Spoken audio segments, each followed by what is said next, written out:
These crystal clear waters are part of a delicate and threatened environment. I love snorkeling on reefs like this, but the real reason for coming 8,000 miles from home is to look at a subject that I just couldn't ignore in a series about survival. In this program, I've come to the tropics, to where the South China Sea meets the Pacific Ocean, to look at the classic survival scenario of staying alive on a desert island. These are just some of the 7,000 islands that make up the Philippines, and they make this corner of the world the perfect place for a would-be castaway. The island I'm heading for is the most remote and inaccessible location in this series. I've flown south from Manila for 2 hours to the island of Palawan, travelled 7 hours by road, and I'm going to be on this boat for 3 hours, which means I'm going to arrive well after dark.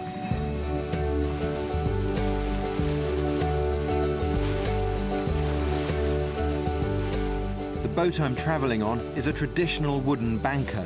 They've been used here for centuries, and the crew use centuries-old skills to navigate. They have to find their way through a maze of reefs and atolls with no charts or radar, but they know these waters like the back of their hand, and they can even find their way in the dark.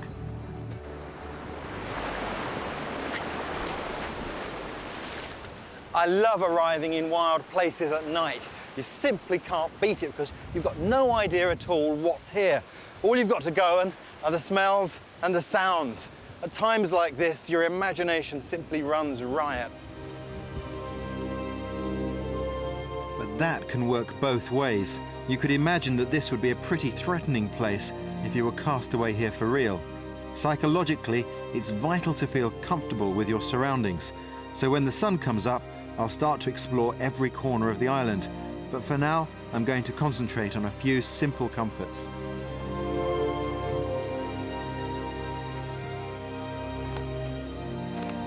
A hammock is my favourite way to sleep in the tropics. But there's one really important tip when you're on an island, and that is don't tie it up to a coconut tree, because the last thing you want in the night is to be brained by one falling on your head. It's been 3 years since I was last on an island like this, and I can't wait to use some of the skills I learned then. At times like this, I always feel a huge sense of anticipation. But the first rule of survival is not to rush into anything. Quiet reflection, taking stock of your situation, should always be the first priority. And sitting by a simple fire is amazingly comforting if you've just arrived in a strange place.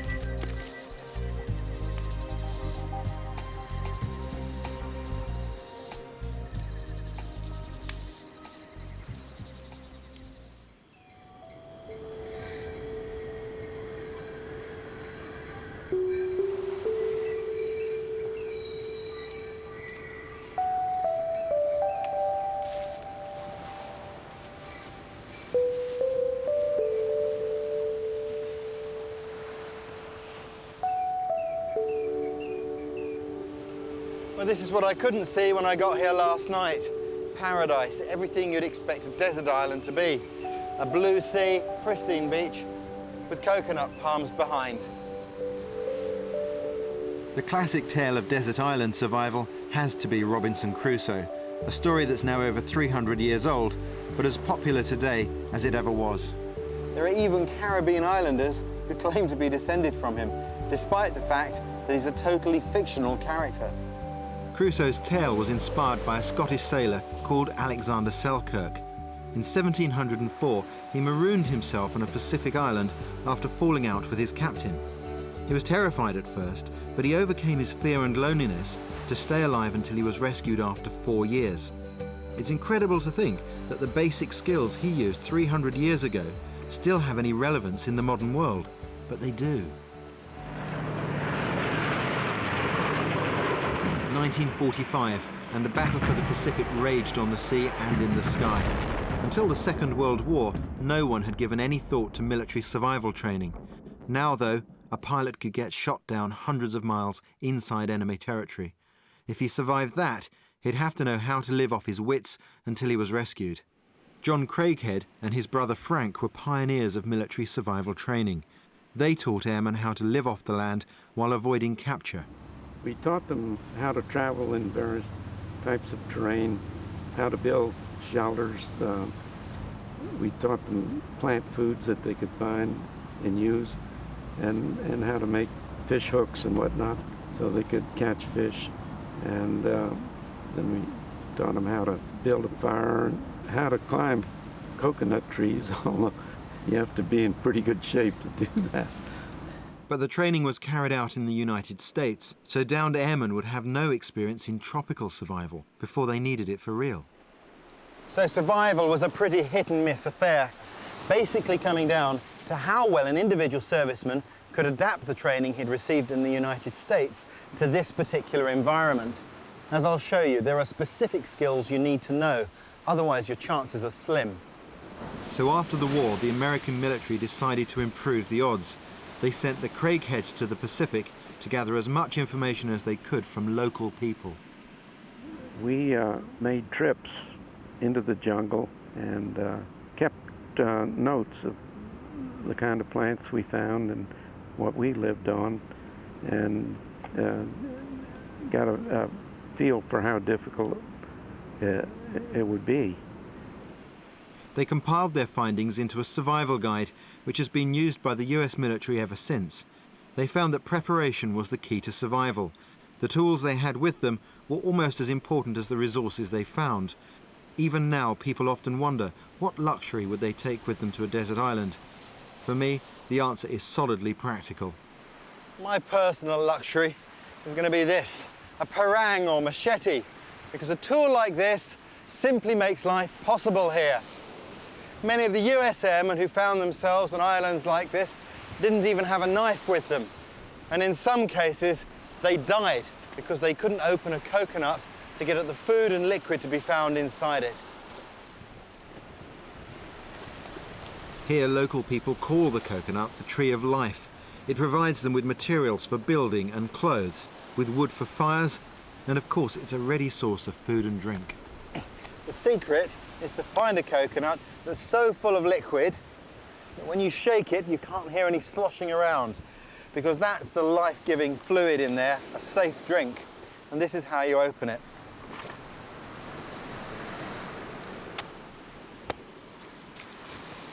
That first cut is to produce this, a little spoon with which I can scoop out the contents of the coconut later on.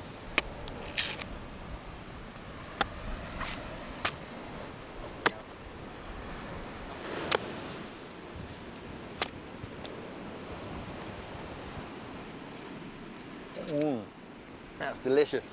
It's a warm drink, absolutely beautiful. Now you can drink about 4 of these a day.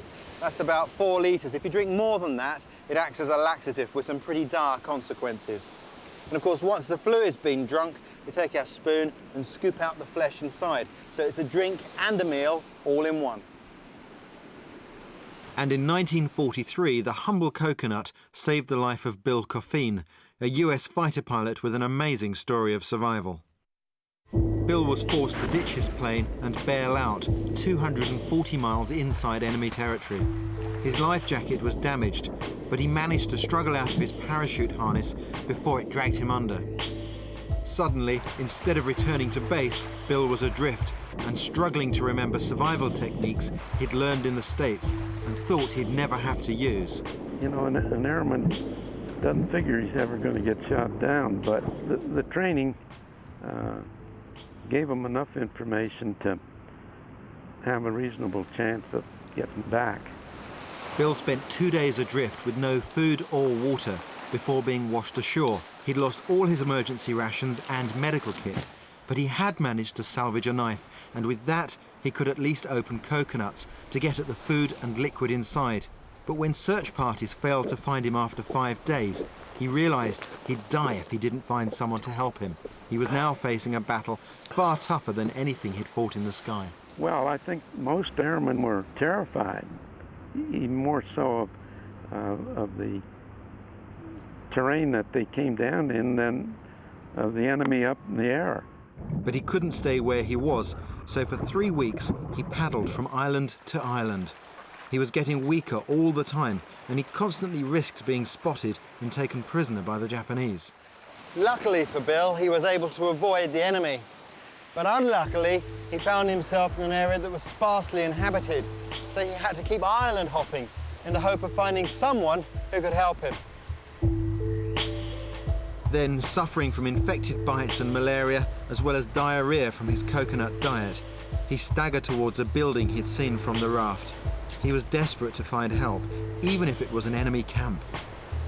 But all he found was a deserted plantation and some rotten eggs, which he forced himself to eat.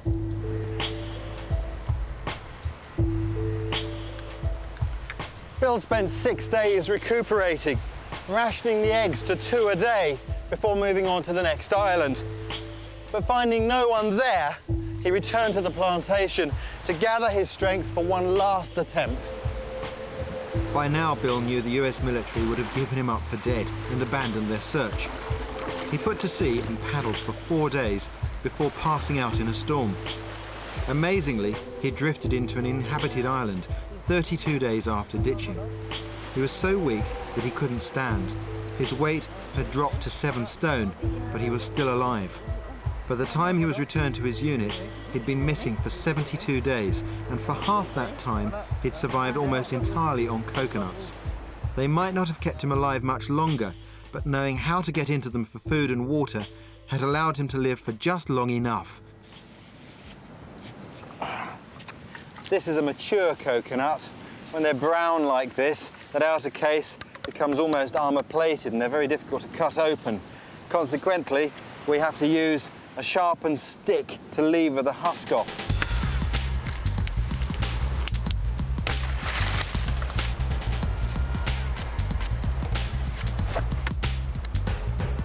So, first thing to know is that a coconut has got 3 corners, 1, 2, 3. And the stick has to go in on one of the corners to achieve leverage. Bear right down on it, a lot of weight.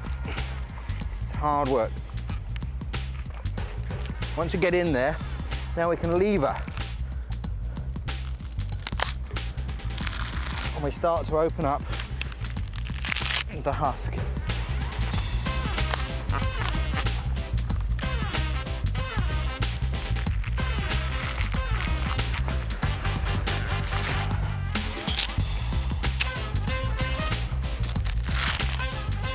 This may seem like hard work, but believe me, this is a lot easier than trying to open it with a knife.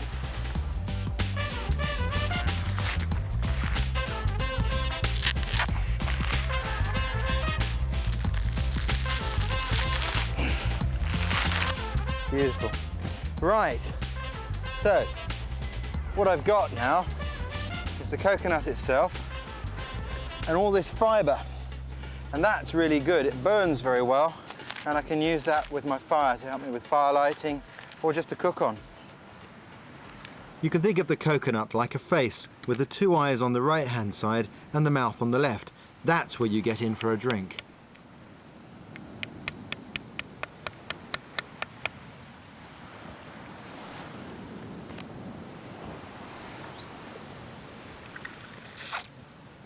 Ah, it's delicious.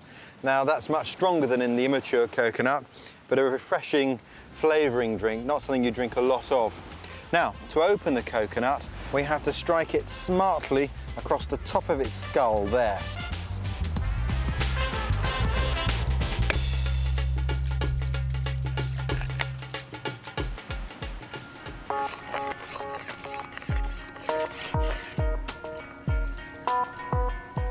One of the joys of being in remote places is mastering the skills that the local people use. In fact, it's the key to survival. I even swear that food tastes better here for the effort it takes to cook it. And of course, your life could depend on knowing how to light fires and find things to eat.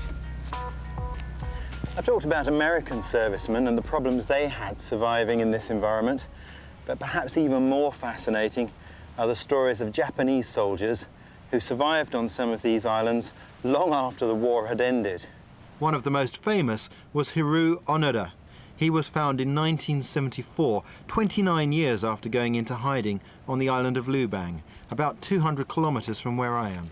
As part of his guerrilla warfare training, Onoda was taught to stay alive by any means necessary.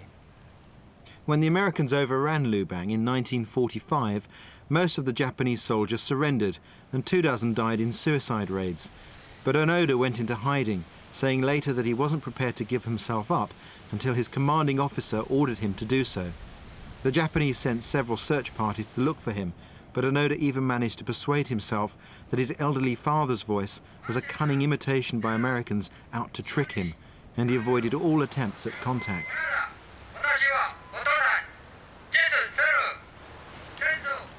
He lived a nomadic lifestyle, building makeshift huts wherever he felt safest. To keep track of time, he observed the phases of the moon, and amazingly, after 30 years, he was only 6 days out. For food, Onoda made the most of the fruit and vegetables that grew wild, but he also rigged up ingenious snares. This is a simple noose for catching birds, and it's based on traps that he'd seen the islanders make. And this is a rat trap. The bait inside is connected by woven fibres to a trigger. When the rat takes the bait, it releases the trigger and the door falls down, trapping it inside. Occasionally, Onoda would also raid local farms to steal pigs or cows. For a taste of home, he would rig up a simple steamer using bamboo sticks. Any extra meat he had, he would smoke and preserve for later, working always by night to avoid detection. In the end, it was a lone Japanese adventurer who found him, but he wouldn't be persuaded the war was over until he was told so by his former commanding officer. So Major Yoshimi Taniguchi was sent to tell him to come out of hiding. So Haru Onoda's private war ended after nearly 30 years. But he'd only managed to carry on that long because he knew Lubang better than the locals and could always stay one step ahead of them. On a confined area like a tropical island, you can explore every corner. That gives you a chance to find sources of food and drink and to find out what nasties might be lurking in the bush. These ants could give me a bit of a nip, but there are also cobras and scorpions to avoid. There are edible plants on the island. I've seen the flowers of wild passion fruit and mangoes, but there's only one fruit that's ready to eat at the moment. This here is the pandanus, and this fruit is just ripening now. The bit you eat is this orange tip here. It's delicious. What we got is lots of fibres covered in a sweet, oily pulp, very palm-like and delicious.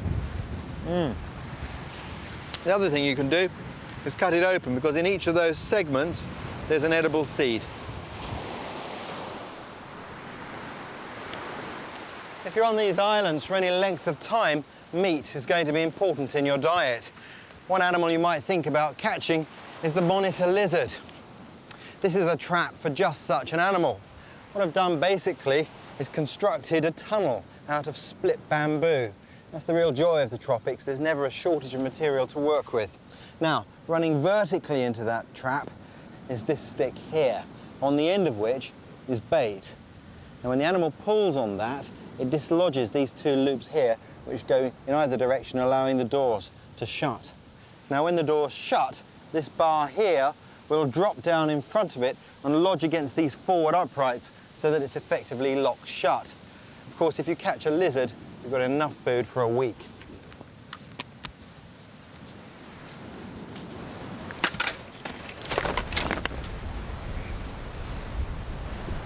These may look like droppings, but they're actually tropical almonds, smaller and sweeter than the ones you get at home, and tricky to get into, even with a machete, but I found loads of them.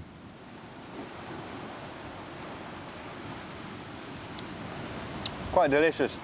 Another thing I came across while I was foraging on the coastline a few minutes ago was that, you might recognise it, cashew nut. You can't eat that as it is because it's in a husk which is poisonous. It needs roasting and then shelling before it can be made safe. And of course, where there's one, there are probably others. So I'm going to carry on having a look and see if I can find some more. It's my favourite nut. But by midday, the temperature is well over 100 degrees, so you want to stay out of the sun. The bush provides plenty of shade, but if I was here for any length of time, I'd want a more permanent shelter.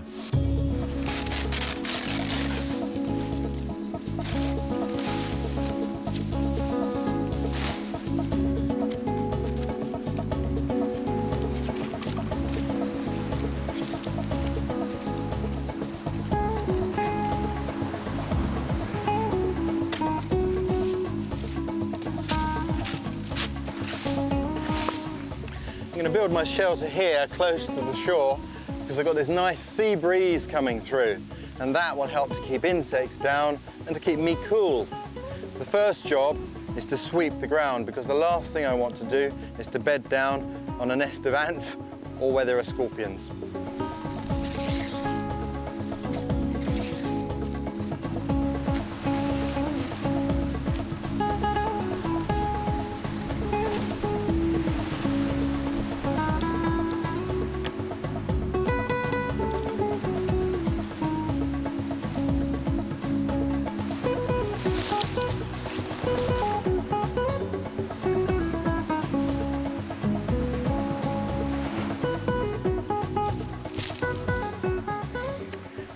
Well, it's pretty amazing, really, what you can do with the coconut tree.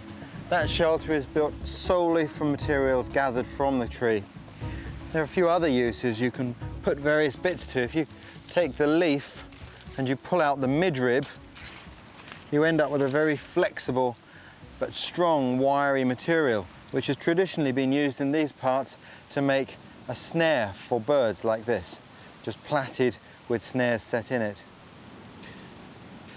If you run out of shoes or your shoes fall apart, then you can take the husk of a coconut, cut a slit in it, and insert fibres or leaves here from the coconut itself and form an improvised sandal.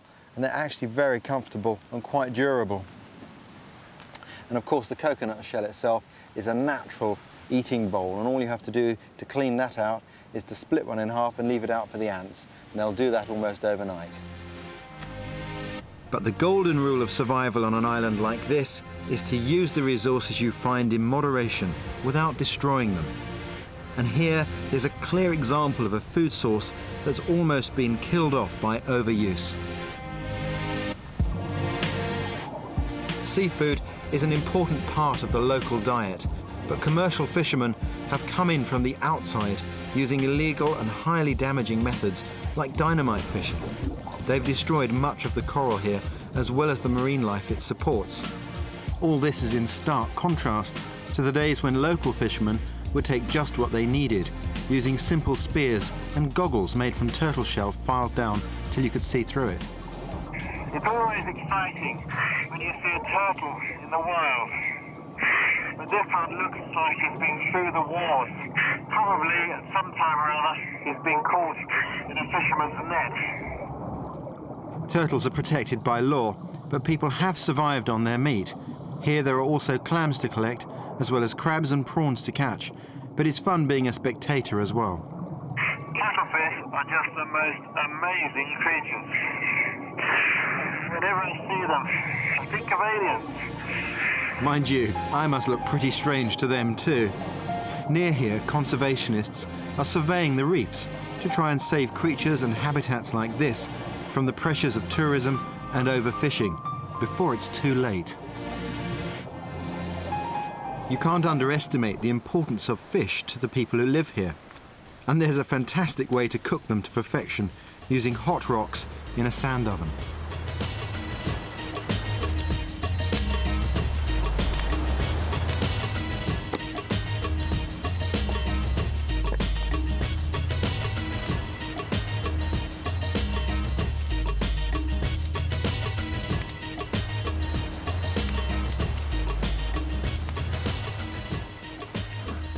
Well, the fire's burned right down to ashes now, and the rocks are very hot.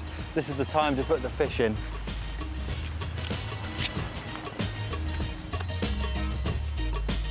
A layer of leaves protects the fish from the hot rocks. A second layer protects them from the sand as I pile it on top to seal the oven.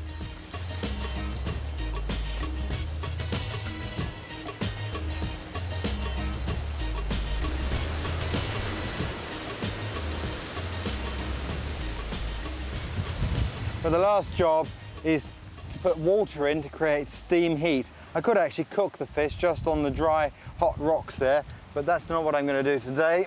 That's why I put this stick in. I pull him out, and into the hole that's left, I pour this water.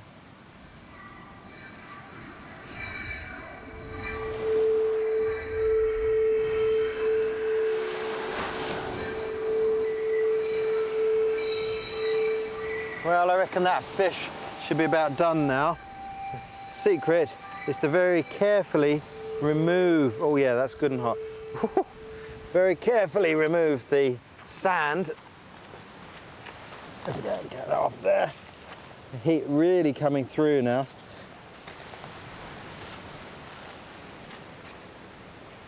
Wonderful.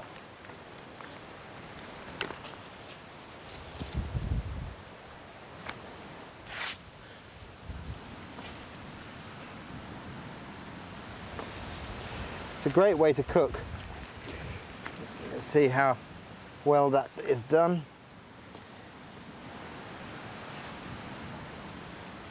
And that is absolutely beautifully cooked. Oh, fantastic.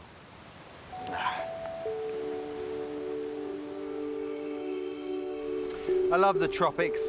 Everywhere you look, you can see the force of nature at work around you.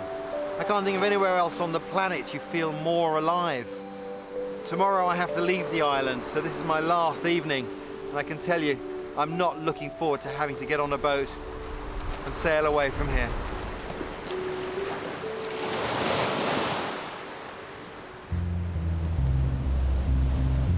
Sunrise on my last day, but the weather turns against me, and my banker can't even get onto the island to collect me. It looks like I may have to spend at least another day here, and that holds no fear for me. But for US aviators like Bill Coffeen, every day increased the chances of dying. What Bill proved, though, was that with the right knowledge and attitude, these islands are places where you can survive. Going beyond survival, Hiro Onoda made a life for himself fighting his private 30-year war. And the Craigheads? Well, their research into survival became the Bible for generations of US servicemen. Looking back after more than half a century of experience, what luxury would John Craighead take with him? I'd take a nice brunette. One day, maybe. But for now, I'm sticking with my machete. Well, we've got a bit of a window in the weather. It's going to give us a chance to get off of our island. And like all good mariners know, go when the going is good. Although it's strange to think that tomorrow I'll be in Manila, a city of 10 million people. I'm not looking forward to it.